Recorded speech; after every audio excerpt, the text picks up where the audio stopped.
Maintenance tayo ng scooter ulit. Papalit ako ng kable ng brake. So ngayon ang gamit ko is ang brake inner cable ng Shimano. Ang kapal niya is ayan, 1.6 mm. Tapos yung outer cable ko na gamit is Jaguar na parang insulated. Ang term nila insulated, pero ang term naman usually ang gamit nila is tao na frictionless ba yan? Ayan, frictionless. Hindi lang masyadong kita.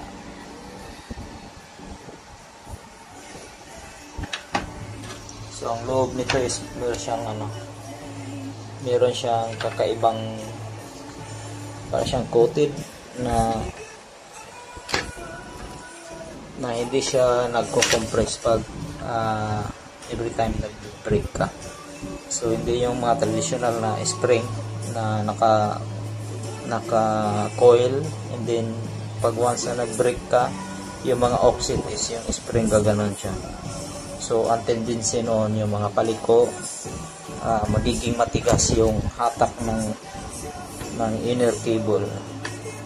So yun yung tsura doon. So ito yung Jaguar na outer cable. So set ko siya binili. Ito set, meron siya kasamang inner cable ng brake at saka pang shifter mas maliit ito. Ito isa mas maliit. Yan ito, and then ito sa brake, pero hindi ko siya magagamit dahil maiksi. Ang scooter natin is required is 1.8 or 2 meters. So yun yung pinaka-required ng scooter natin. So kaya bumili ako ng ito. Ayan, Shimano na brake inner cable. So ang 1.66 mm kasya naman siya sa outer cable ng Jaguar. So ayan, yan siya, pinasok ko na. Ito yung Shimano. Tara, install natin. Ayan, kaya gusto ko na magpalit is yung kable natin sira-sira na. Kita nyo yan.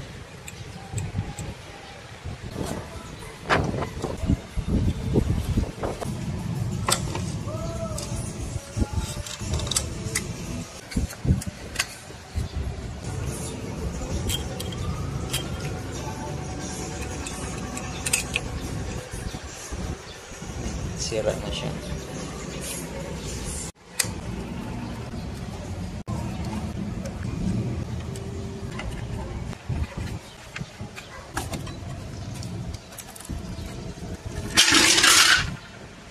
So binaklas natin dahil hindi talaga siya pwede hatakin sa labas, dahil dito ipit na ipit siya dyan sa dumaan sa ilalim ng controller board.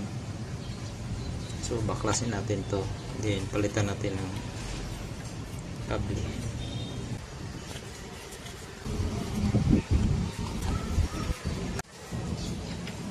So ayan, tinip ko lang si Jaguar sa luma kong kable. Ayan, para suksok ko lang siya dyan, and then hilain ko dito sa baba. Sabit ko dyan para hindi mabend, and then hilain ko dito sa baba. Ayan, lumabas. Iyak, tulak konti. Ayun, shoot na siya, diba?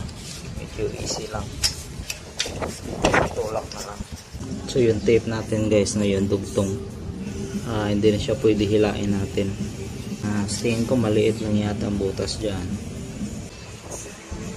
So bago natin ipasok ang internal cable, dati siya i-lubricant kahit paano, pero wala akong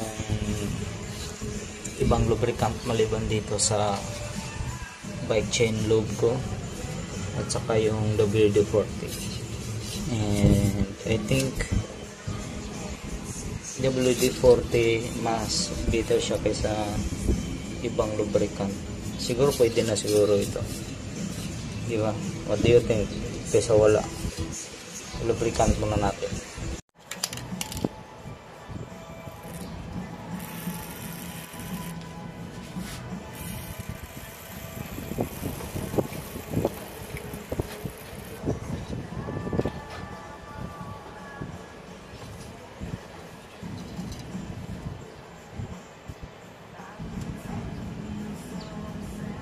Parang natutuyo siya agad. Totoo kaya ito? Baka piki itong product na to. Para siyang may aerosol eh. Medyo malamig kasi siya.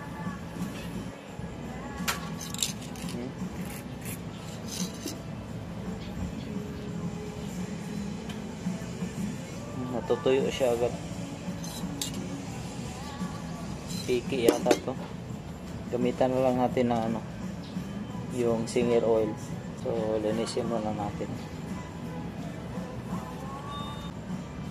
Ito kaya mayroon pa akong konti dito. Pwede na siguro to. Oil yata ng ano to eh, sewing machine. So after nito hindi ko pa completely matatapos ito kasi need ko pala putulan yung ano, external cable. Yan. Na-install ko na siya. And then tumagos na rin siya doon. Ito. Ang taas niya eh. Jog wire.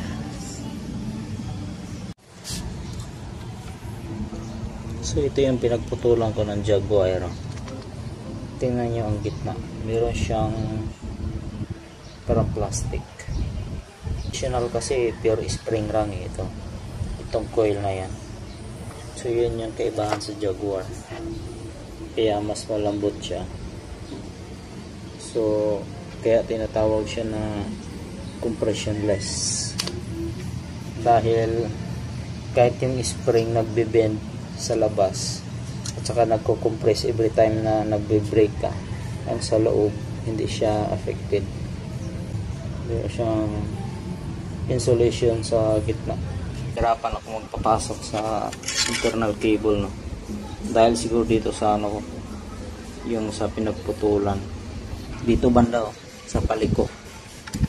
So sumasabit siya.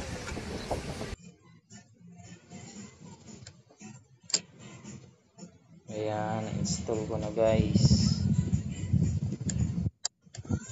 Ang ganda talaga ng ano, Jaguar.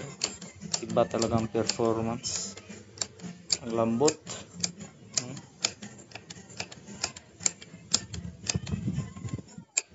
Ang laki ng difference.